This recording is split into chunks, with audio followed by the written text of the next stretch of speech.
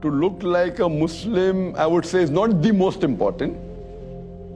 But to feel like a Muslim, again, feeling may be different, as I gave the earlier answer. That being honest is more important than wearing a beard and wearing the cap. But being honest and wearing the cap and the beard is much better than only being honest without the beard. But a person who's proud to be a Muslim,